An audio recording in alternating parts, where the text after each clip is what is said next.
자, 지난주에 이어서 계속 이제 지구학 전반적인 지구문에 대한 모의고사 풀이를 하고 있습니다. 2015년도에 실시했습니다. 2016 학년도 6월 거 여기에 대한 질문 받도록 하겠습니다.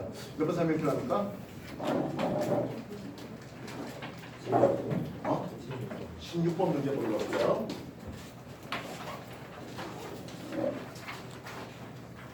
자, 16번 문제는 뭐 여전히 스모그에 대한 내용이 나오고 있네요. 그죠?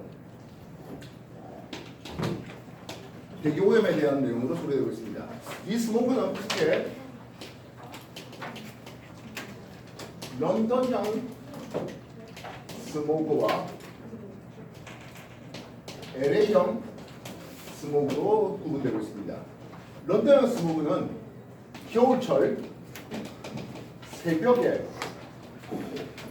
SO2 이상한 문제였습니다.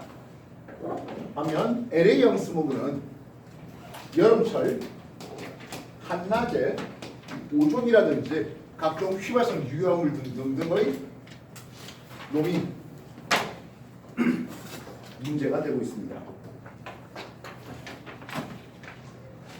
근간은 어느 대도시에서 스모그가 발생한 날에 관측한 오염 물질의 농도를 받습니다 해놨네요.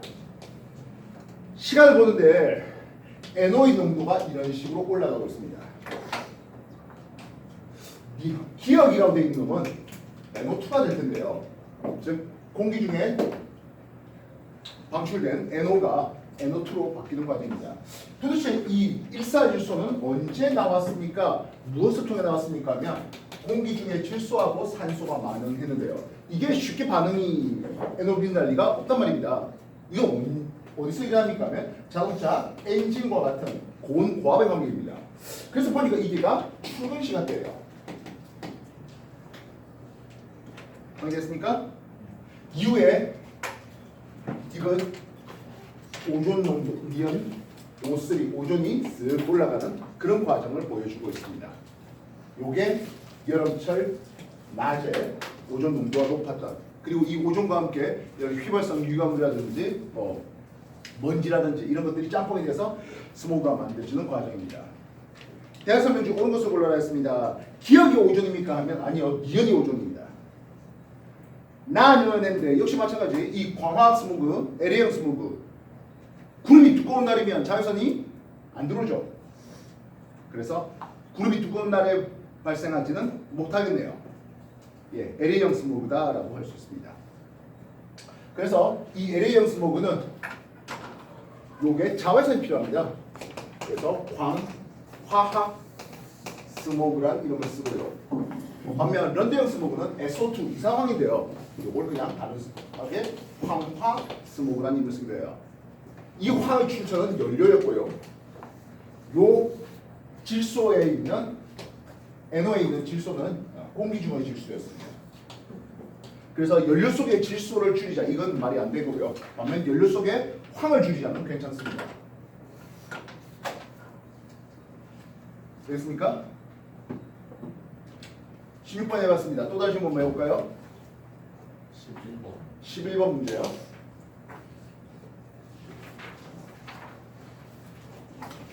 11번 안식각에 미치는 영향합니다.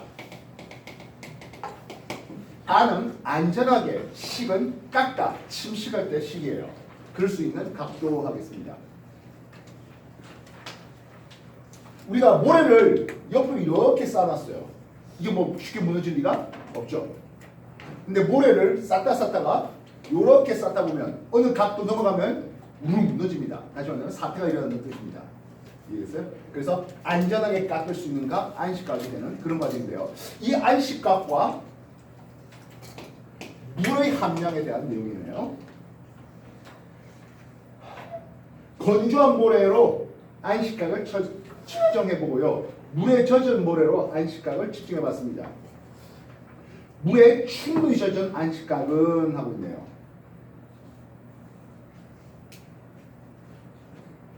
물이라는 놈이 그 모래 덩어리가 떨어지는 것을 물 분자가 응집을 통해 잡아주고 있습니다. 그래서 완전히 건조한 건조한 모래에 비해서 물이 묻은 습한 모래는 건조 모래에 비해서 습한 모래는 안식각이 커집니다. 근데 문제는 물을 너무 많이 부어버리면 어떻게 됩니까? 하네요. 여러분이 바짝 마른 모래 갖고 모래성을 바닷가에서 한번 장난친다고 만들어 본다면 성이 제대로 만들어질 리가 없습니다. 어느 정도 물기가 좀 있어야 됩니다. 근데 물기가 너무 많아버리면 너무 퍼져버립니다. 그래서 물에 흠뻑 젖어버리면 각이 왕창 줄어들어요. 그래서 안식각 기역은 50보다는 작습니다. 모래 사이에 공급을 채우고 있는 물의 양은 다가 되면 월등하게 다가 되면 이제 물이 왕창 들어온 거거든요. 다가 훨씬 더 많아지게 됩니다. 이때 모래 양이 많아진다 하더라도 안식각은 바뀌지 않습니다. 즉 똑같은 모래를 건조한 모래를 요만큼 쌓으면 좀 더 많은 양을 쌓으면 동일한 안식각이라는 뜻입니다. 이해됐어요?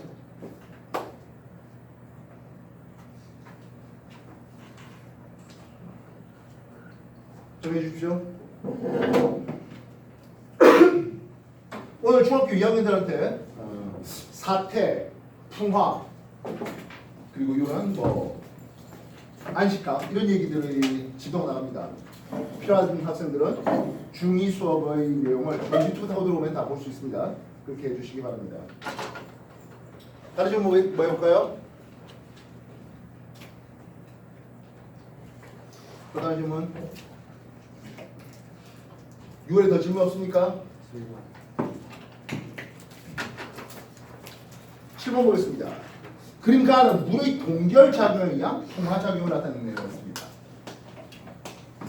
풍화, 기계적 풍화와 화학적 풍화로 소개될 수 있는 방금 나온 물의 동결작용이 물이 얼어서 얼음이 돼요. 부피가 커지거든요. 그래서 암석을 쪼개는 과정을 보게 됩니다. 예, 동결작용에 대한 내용으로 가가 소개되고 있습니다. 반면 나는 압력의 변화에 의해서 풍화작용을 나타내는데요. 지하 깊은 곳에 있는 심성암이 위쪽에 있는 것들이 깎이면서 융기됐습니다. 압력이 작아진 곳에 노출됐습니다. 부피가 커지는데 완벽하게 균일하게 커지지 못하다 보니까 방리작용이 일어나는 나가 나오고 있네요. 이게 심성암에서 방리작용을 추가적으로 판상 전리란 이름을 쓸 수도 있겠습니다. 알겠습니까? 그래서 기억 가는 한랭 다습한 지역보다 온난 건조한 지역에 자리한다. 물이 얼어야 되는데요. 그래서 물이 어는 동결작용은 당연히 한랭 건조한 환경에서 잘 일어나게 되겠습니다. 가는 한랭 다습한 다습이 필요하겠죠. 어쨌든 한랭한 지역이 필요하겠네요. 이은 설악산의 울산 바위에 해놨습니다. 중생대 심성암이었는데 그게 쓱 올라오면서 이런 일이 벌어진 나는 심성암에서의 판상 전리를 제시할 수 있겠습니다. 이게 둘 다 기계적 풍화입니다. 그렇다면 화학적 풍화는 어떤 것들이 있겠습니까? 하네요. 여러분한테 꽤 자주 이 풍화에 대해서 소개가 됐던 것 같은데요. 조금만 좀 떠들고요. 저 뒤에 화학적 풍화 작용은 당연히도 온난 가습할 때 잘 일어나는데요. 용해 작용이 있겠네요. 물에 녹는 과정입니다. 대표적으로 CaCO3 탄산칼슘, 석회암이 물과 이산화탄소를 통해서 탄산수소칼슘으로 녹아나가는 거죠. 석회 동굴이 형성되는 과정, 이게 용해 과정이 되겠습니다. 철이 녹슨은 뭐 상하 과정, 그래서 산소가 필요한 과정을 보고 있습니다. 마지막으로 가수 분해라는 힘을 쓰는데요. 장석이 물 집어넣어서 가수 분해하면 고령토가 만들어지고 이 고령토가 더더더 훨씬 열대지방같이 더더 뜨거운 지방에 가선 이 고령토가 보크사이트까지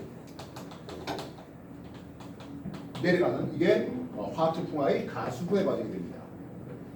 물을 집어넣어서 그래서 어쨌든 화학 반응이다 보니까 온도가 높고 화학 반응에 물이 있으면 훨씬 더 반응 속도가 빨라지게 된다고요. 또 다시 한번 해볼까요? 다시문요.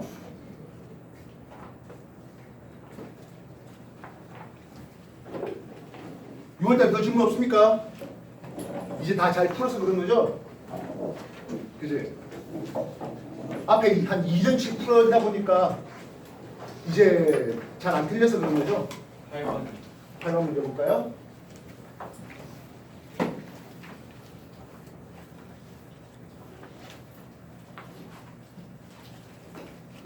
자주 얘기합니다만은 여러분들 내가 문제 틀린 것을 남이 아닐까봐 쪽팔린다, 부끄럽다 이런 생각 가지면 공부하는 태도가 아닙니다. 여러분이 모르니까 틀리니까 이걸 교정받아 오는 게 이 자리 아니에요. 틀린 거 설명해달라고 해야 되는데 질문하니까 쪽팔릴 것 같아갖고 부끄러워서 질문 안 하고 꿍꿍 있다.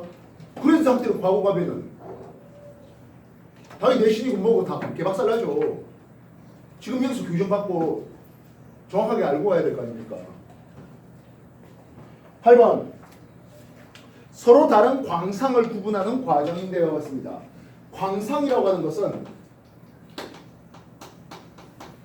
여러 가지 광물 자원이 전 세계적으로 균등하게 퍼져 있지 않고 특정 지역에 농집되어 있습니다. 참고로 이 얘기는 지구과학 2에 들어가 있는 내용이고요. 여러분들이 과거 입학하면 어쨌든 1학년 때 한 번은 듣는 내용이 되겠습니다. 알겠어? 지금은 G1에 광상의 얘기가 있습니다만 G2로 넘어가게 됩니다. 광물 자원이 상대적으로 농집되어 있는데요. 어쨌든 돌 속에 있단 말입니다. 그래서 돌의 종류하고 광상의 종류가 비슷해 보이겠네요. 돌의 종류가, 암석의 종류가 화성암이 있습니다.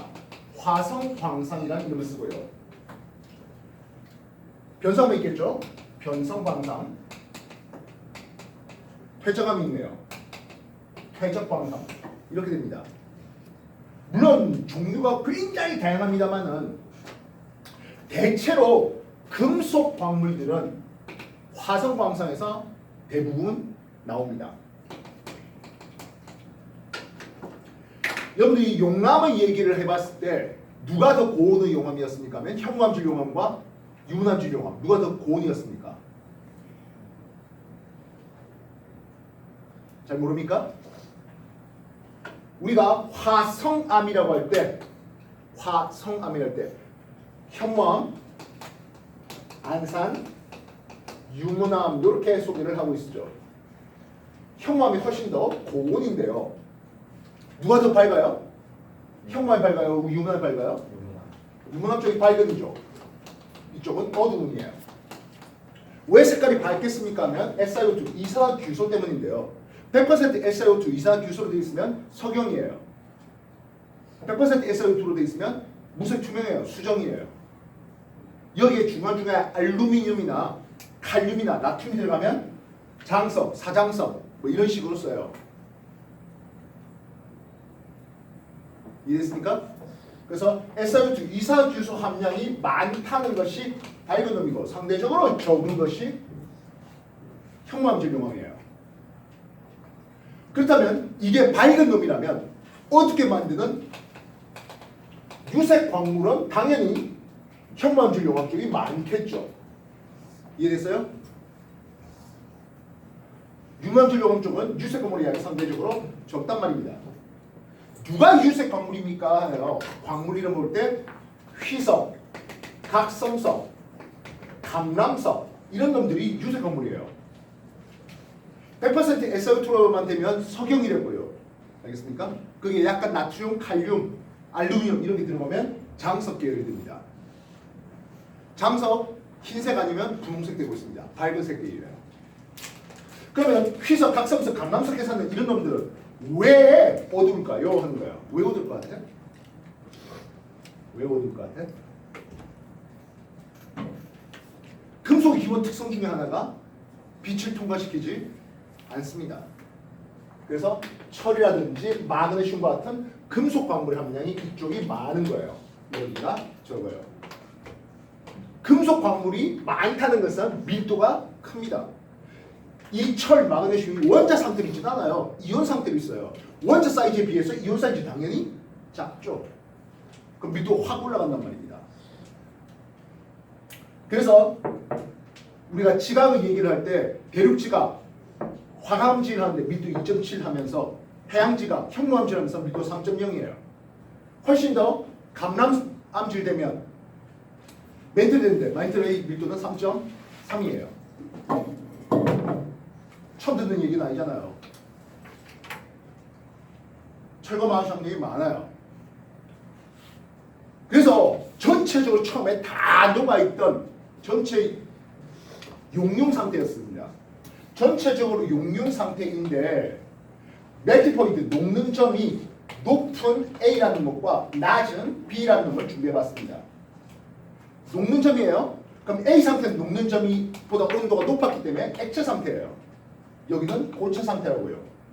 반면 요 놈이 고체 상태고 이게 액체 상태예요. 전체적으로 녹아있는 상태에서 온도가 이제 천천히 식어진다 합시다.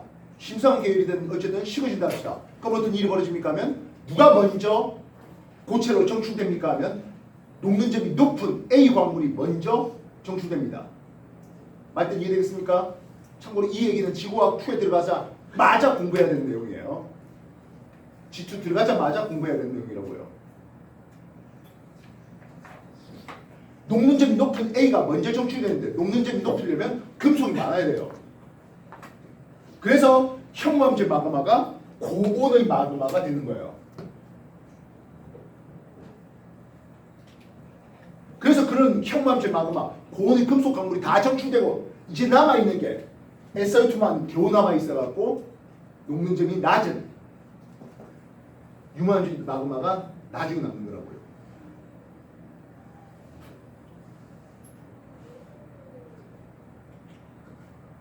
그래서 금속을 얻으려면 현무암질 마그마 쪽에서 얻어지는 거예요. 그래서 현무암질 마그마가 터진 뒤에 그 토양이 풍화되면 철과 마그네슘 풍부한 비옥한 토양이 되는 거라고요.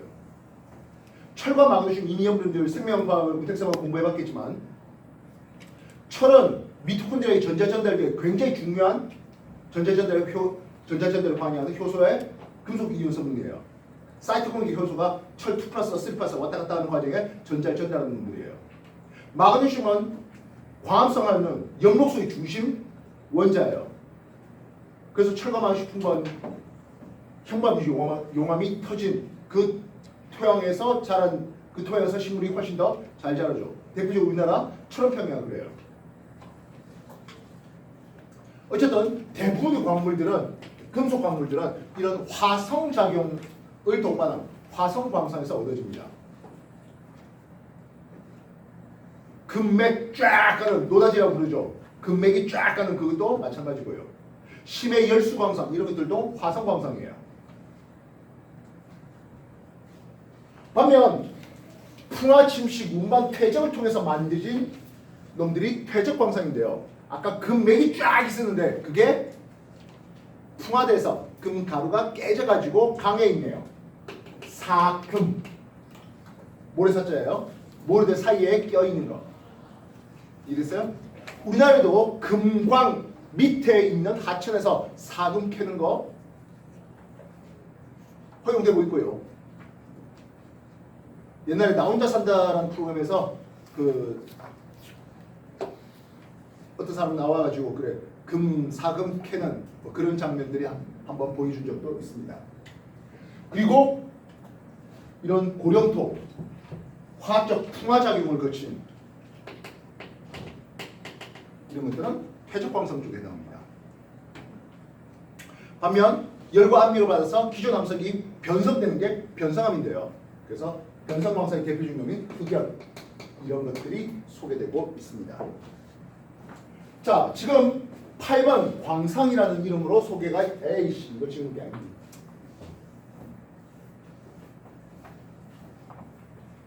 광상이라는 이름으로 소개가 되고 있는데요. 실상 뭐 엄청나게 외워야 될 그런 부분은 아니에요. 다시 말하면 여러분들이 G2를 아직 이러는데 G2를 안 가르치고 있는데 굳이 G2에서 뭐 한참 공부해서 외울 그런 부분은 분명히 아니란 거예요. 보면 변성광상이 있고 퇴적광상이 있고 그리고 화성광상을 준비해봤습니다.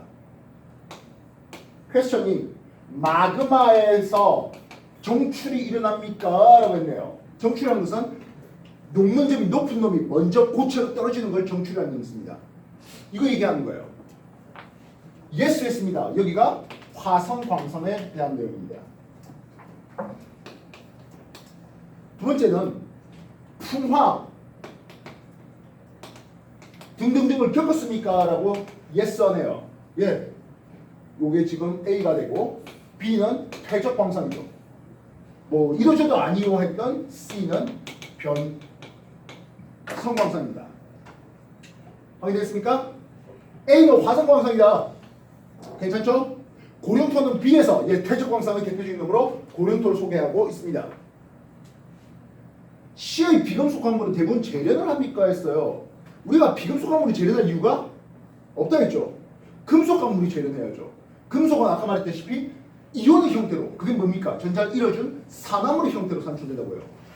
우리가 원하는 건 철 2+의 녹이 아니라 철 원소 그 자체죠. 알겠습니까? 그래서 금속 광물은 대부분 추가적인 재련의 과정이 필요합니다. 그래서 금속 광물과 비금속 광물을 비교할 때 금속 광물은 광물이 어디 있는지 탐광하고요. 캐내야죠. 채광하고요. 선도가 높은 것들을 보내야 됩니다. 선광하고 여기는 여기까지가 끝이고 금속은 추가적으로 재련, 말조가 재련인지 그냥 환원시키는 과정이라고요. 이해됐습니까? 8번 얘기, 광산 얘기였습니다. 정리해 주십시오.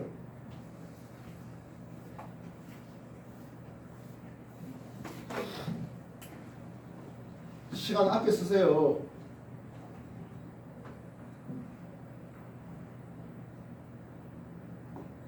일반계 고등학교 학생들도 지구과학 이런 문제는 1등급 받는 정도 애들은 대부분 15분 안에 요 수문제 다 풀어요. 30분이 아니라. 그만큼 뭐 엄청난 킬러 문제가 있는 그런 상황은 아니에요. 물리의 역학에너지, 화학의 뭐 각종 양적 관계, 생물의 유전, 돌연변이 이런 거 킬러 문제가 많은데 지구학은 킬러 문제 할 만한 게 없어요. 선생님 천체 적용 저기 어려운데요. 몇만 배 이상은 아주 쉽게들 다 풀어요.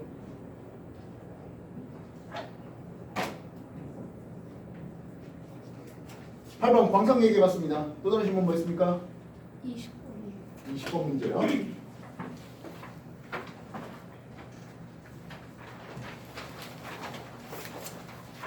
20번 우리나라에서 어느 약 3개월 동안 태양, 달, 금성이 지는 시각을 제시했습니다. 해놨네요. X축은 시간의 흐름이고요. 태양이 지는 시각을 제시했습니다. 금성을 보면요. 금성을 보면 A 시간 이후로 금성의 지는 시각이 이렇게 금성됩니다. 태양이 진 다음에 금성이 진답니다. 태양이 진 다음에 금성이 졌습니다. 이 금성은 동방에 있는 금성입니까? 서방에 있는 금성입니까? 태양이 지는 다음에 동방이죠. 이 금성은 비너스 동방의 금성이죠. 우리가 태양에 대해서 여기 지구가 있겠고 이게 동방이잖아요. 비너스 동방이잖아요. 태양보다 적격이 더 크잖아요. 그래서 해진 뒤에 서쪽을 보는 게 동방이잖아요. 이 금성은 동방이었어요. 물론 이 앞에 금성은 서방이었겠군요. 그럼 A 시기에는 어떤 일이 벌어집니까 하면 비너스 서방에서 비너스 동방으로 넘어가다 보니까 만나는 이걸 뭐라 불러? 이걸 뭐라 불러요? 외합이죠. 금성의 외합이네요. 서방에 있던 금성이 동방으로 넘어갑니다. 이해됐습니까? 이해되겠냐? 그렇다면 달은 어떻습니까? 하네요. 여러분 기본적으로 달이 이런 식으로 해봤습니다. 달이 지는 시각을 제시했는데 달이 태양과 함께 집니다. 달이 태양과 함께 졌다? 사기죠. 이해됐어요? 달 입장에서는 이게 사기입니다. 그럼 이거는 태양보다 먼저 졌잖아요. 먼저 뜬 거예요. 여기가 뭐 금음, 이쪽이 하현, 뭐 이런 식으로 쓸 수 있죠. 많이 이해되겠습니까? 대학생 문제 옳은 것을 한번 골라보자 했습니다. A에서 B 기간은 했습니다. 태양이 딱 졌고 B 때도 달이 태양과 함께 딱 졌습니다. 4에서 4까지라고 볼 수 있죠. 4에서 4까지면 항성월이 아니라 상목월입니다. 음력한 달입니다. 이해됐습니까? A에서 B까지는 4에서 4까지입니다. C일 때 금성의 위상, 뭐야 이게? C일 때 달과 금성의 위상은 서로 다르다. 지금 C는 달이 이 근처잖아요. 이해됐습니까? 사 근처잖아요. 맞아야겠습니까? 여기는 금음이고 이쪽은 초승이에요. 근데 말입니다. 금성은 이 라인이면 보름달 위상이에요. 이해됐어요? 되겠냐? 금성이 여기 외압 근처는 보름 위상이죠. 동방 최대 때야 반달, 서방 최대야 반달 되겠고 상현, 하현 위상이 되겠고 동방 최대에서 안쪽 들어오면서 초성, 서방 최대보다 가기 전에 금음 이렇게 되죠. 지금 금성은 여기는 요 보름 위상이니까 서로 다르다가 맞네요. 이해됐습니까? 되겠나요? BC 동안 금성은 서방 최대에 가까워진다.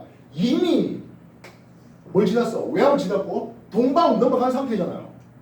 동방은 넘어간 상태예요. 서방 최대가 가까울 게 아니라 동방 최대가 방향으로 간다 해야 되겠죠. 하여튼 이해됐습니까?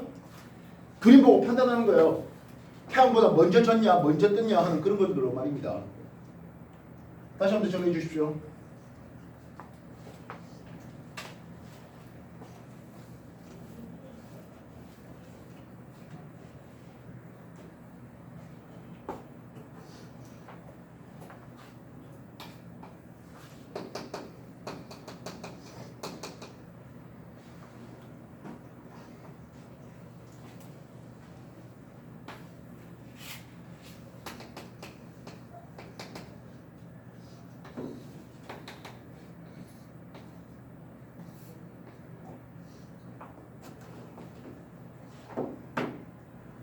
자, 태양이 지는 시각에 대해서 나타냈습니다.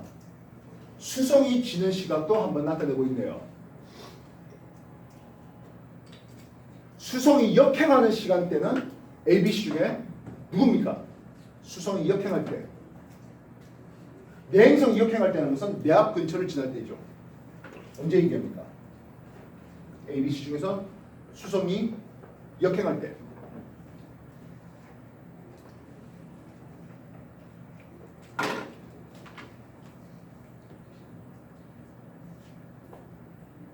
많이 했던 거잖아. 태양보다 먼저 진답니다. 먼저 졌던 거 먼저 떴기 때문이겠죠. 여기는 수성이 서방에 있었을 때입니다. 태양 지고 수성이 진답니다. 해진 뒤에 이건 수성이 동방에 넘어갔기 때문이겠죠. 다시 이쪽은 서방이겠군요. 이해됐습니까? 서방에 있다 동방으로 넘어갑니다. 뭐라 부를래? 서방에 있다가 동방으로 넘어갑니다. 여기는 외합이죠. 서방에 있던 게 동방으로 넘어가면 외합이에요. 동방에 있던 게 서방으로 넘어가잖아요. 여기는 내합입니다. 내합에서 내합 사이의 회합 주기 S가 되겠고 내합 근처에서 뭐하다? 역행하네요 라고 쓸 수 있겠습니다. 이해됐어요? 외우는 게 아니라고요. 생각을 하시라고요. 동방이라면 태양보다 적격이 더 큰 쪽에 있어. 해진 뒤에 뜨고 지고 그래서 해진 뒤에 보이는 게 그게 동방이라고요.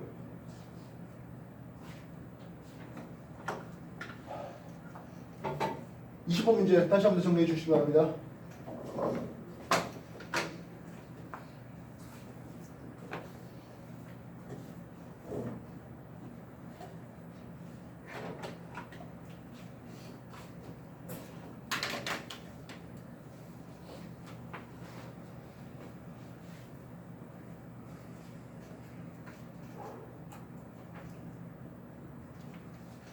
아니, 니는 숙제 파트 안 하고 왜 이상한 걸 자꾸 풀고 있냐? 숙제 파트 안 했다며? 오늘 수업하는 거 안 했다며? 희한한 타입이다. 자, 또 다른 질문, 6월 질문. 아따, 저 뒤에 즐겁다, 이 학생들 진짜. 어? 다 풀고 재밌어 하는 거야?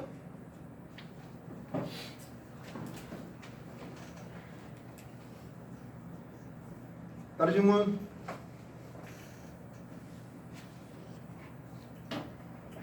더 없습니까? 그럼 9월로 넘어가도 됩니까?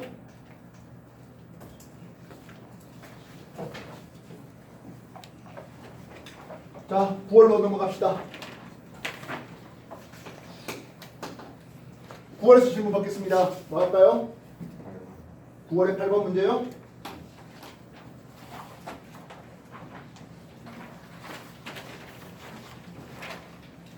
자, 9월 8번 한반도 세 지형의 지질 명소를 나타냈어요 합니다. 가 광주 무등산 주상절리에 놨습니다. 주상절리는 결국엔 화산암 쪽에서 나타날 수 있는 게 주상절리죠. 가가 아니고 A군요. 그러면 B 고군산군도에 습곡해놨습니다. 이건 변성암 계열에서 나오죠. 이 변성암은 추가적으로 횡압력이 강하게 만들어지는 광역 변성작용을 받았겠군요. C. 태백 구문소의 층리합니다. 층리가 생긴 건 당연히 퇴적암 쪽이죠. 확인됐습니까?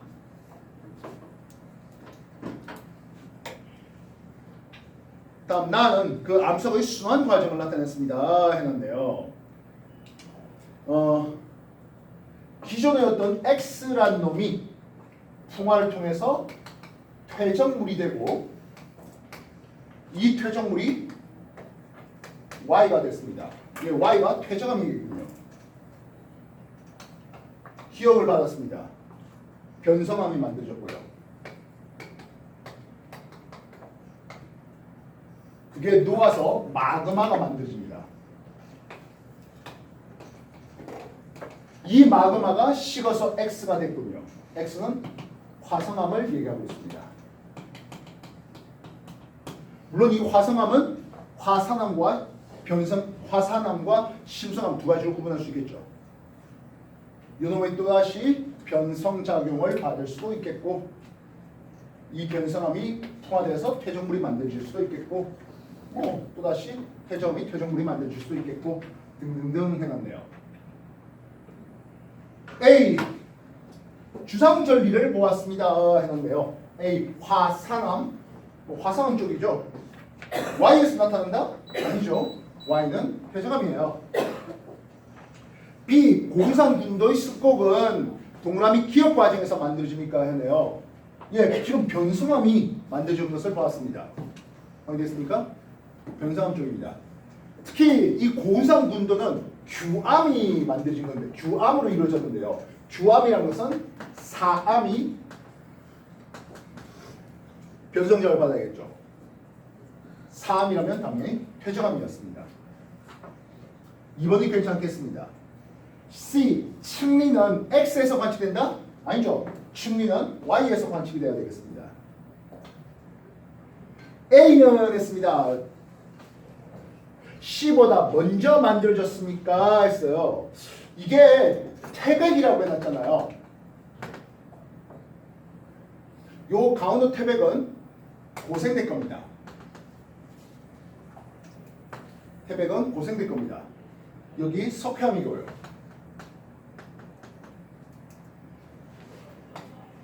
요 변성함들은 우리나라 변성함은 다 성카브리아떼라고 보시면 되겠습니다. 광주 무등산은 주상절리인데 일반적인 주상절리는요 대부분 신생대인데요. 광주 무등산 주상절리는 중생대 정말 끝자락일 거예요. 7천만 년 전 거예요. 근데 뭐 크게 중요한 건 아니죠. 요거는 중생대 원래 말에 만들어진 광주 무등산 주상절리대예요. 일반적인 화산암은 그래서 그냥 일반적인 주상절리 제주도에 보이는 울릉도에 보이는 또는 철원, 한탕의교에 보이는 그런 주상절리는 다들 신생대 겁니다. 광주 무등산 주상절리대만 중생대 끝자락에 7천만 년 전이에요. 신생대가 6,500만 년 전에 시작했는데 어쨌든 고생대가 더 먼저죠. 가장 높은 압력이 필요한 것은 광역변성이죠. 이해됐습니까? 정리 다시 해주십시오.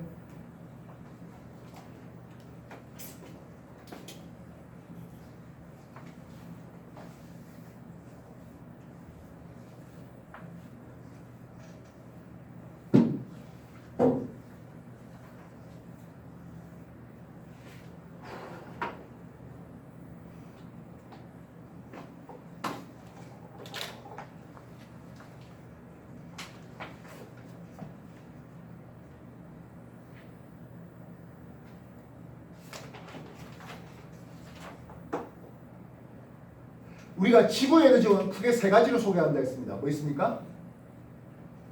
압도적 만량이 태양 복사 에너지 때문에 일어납니다.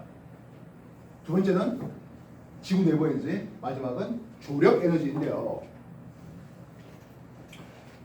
퇴적물이 만들어지는 그리고 퇴적암이 만들어지는 이런 과정은 태양 에너지가 관여합니다. 반면 변성을 만들어요, 마그마로 녹여요 하는 이런 과정들은 지구 내부 에너지가 관여합니다. 물론 일부 풍화에는 퇴적물 만든 풍화에는 조력 에너지가 소개되기도 하겠죠. 근데 뭐 태양 에너지가 아무래도 훨씬 더 압도적으로 많습니다. 그럼 되겠습니까? 9월에 또 다른 질문은요? 12번 16번 문제요.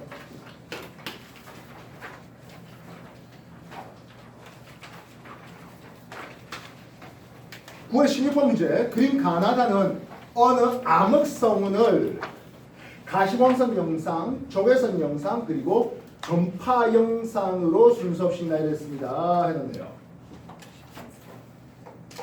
일단 기본적으로 여기다 암흑성운이라 했잖아요. 중3 내신 정도의 성운이 나올 것 같은데요. 안 나오나? 중2 때 나왔습니까? 성운을 크게 세 가지 타입으로 하면 주변 별빛을 받아서 가열돼서 빛을 방출하는 방출성운 또는 발광성운이라는 게 있습니다. 오리온 대성운이 있겠고요. 주변 별빛을 반사하는 반사성운, 플레이아드 성운이 대표적인 놈이 있습니다. 반면 상업물질 농도가 너무 많아서 뒤쪽에 오는 가시광선을 가려버려서 깜깜하게 안 보이는 암흑성운인데요. 말머리 성운이 대표적인 놈이 됩니다. 지금 가나다 중에 깜깜하게 제대로 안 보여라고 생각되는 건 가입니다. 그래서 가가 비지블 라이트 가시광선으로 만들어졌습니다. 근데 그 암흑성운은 뒤쪽에 오는 빛을 가리는데 그건 가시광선을 가리고요. 파장이 긴 쪽에서는 통과되어 나옵니다. 그렇기 때문에 암흑성은 더 너머에 있는, 더 뒤에 있는 별빛은 적외선 별빛이 적외선 영역은 그 암흑성을 뚫고 나옵니다.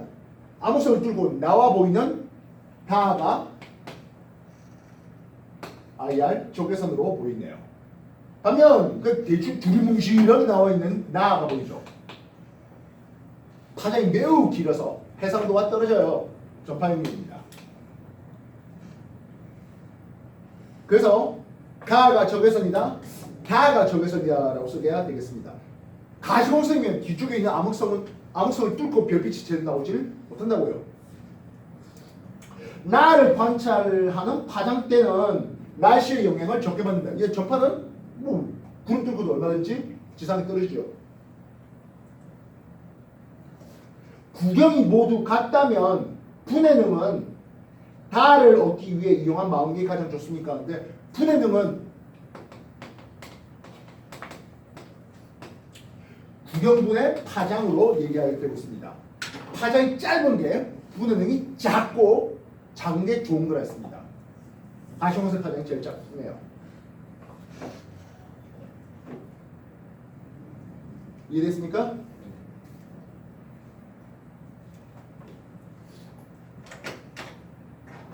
다른 질문은요? 19번 문제예요.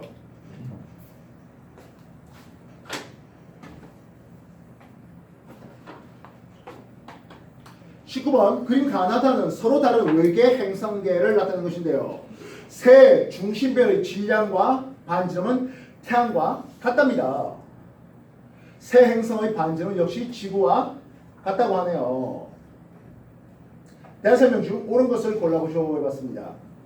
기억, 중심별과 행성은 공통 질량 중심으로 공존한다. 당연한 거죠. 스타와 플래닛 공통 질량 중심으로 도는 과정을 보겠습니다. 기억 얘기 맞고요. 도플러 효과에 의한 별빛의 최대 변이량은 나가 가보다 더 크니까 했어요. 지금 행성을 볼 때 지구 질량보다 나는 2배 더 크잖아요. 질량이 큰 행성이라는 것은 중심을 좀 더 많이 흔들 수 있겠고, 그래서 적색 편이 및 청색 편이를 더 크게 만들 테니까 나가 더 크다가 도플러가 더 크다가 맞죠? 되겠습니까? 되겠나요? 이건 행성에 의해서 식이 진행되는 시간은 다가 나보다 더 길다.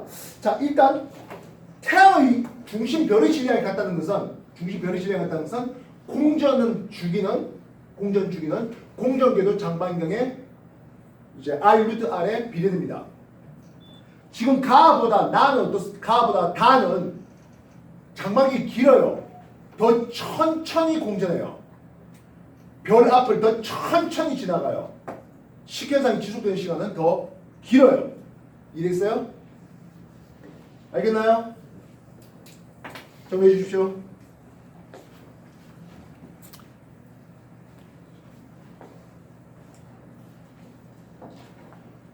(19번은) 외계행성 탐사에 대한 그런 내용이네요.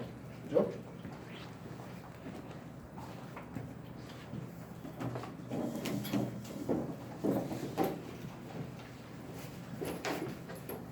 (9번에) 또 다른 질문 뭐 있습니까? 18번 문제요. 18번 문제. 태양의 위치를 적도 좌표계로 두 달 간격 순서 없이 나열해봤잖아 했습니다. X축이 뭐라? 적경축이라요. 이해됐습니까? 그리고 천구의 적도가 그려져 있네요. 저기는 플러스 저기와 마이너스 저기 나왔습니다. B와 A를 해놨네요. 항상 말하지만 태양은 적경이 어느 쪽으로? 직각으로 적한다고요. 어느 쪽으로 움직였다? 왼손 움직인 거예요. 따라서 B에서 A로 간 거예요. 마이너스 쪽에 있던 B에서 플러스 저기로 넘어갔다 보니까 여기가 뭡니까 하면 충분점이죠. 마이너스 쪽에 있다가 플러스 쪽으로 넘어간 거예요. 이해됐어? 태양은 B에서 A로 이렇게 움직여 나가는 거라고요. A는 8월달 아니죠. 충분지한 지 얼마 안 됐어요. 우리나라에서 B의 태양은 동점보다 좀 더 북쪽으로 치우치다 마이너스 쪽이잖아요. 우리가 정확하게 동점에서 올라가는 게 추운 날이었고 플러스 쪽에 있으면 이쪽으로 하면 북쪽이고 방향이 좀 더 작은 쪽이라고요. 이쪽으로 하는 게 남쪽이라고요. 방향이 좀 더 큰 쪽이에요. 이게 마이너스 쪽이고 몸이 플러스 쪽의 행동이에요. 그래서 B는 이렇게, A는 이렇게 된 거죠. 그래서 B의 태양은 동점에서 남쪽으로 치우친 쪽에 나왔어야 됩니다. 예, 플러스 쪽에 있는 A가 더 일찍 뜨고 나중에 지죠. 이해됐습니까? 다시 한번 정해 주십시오.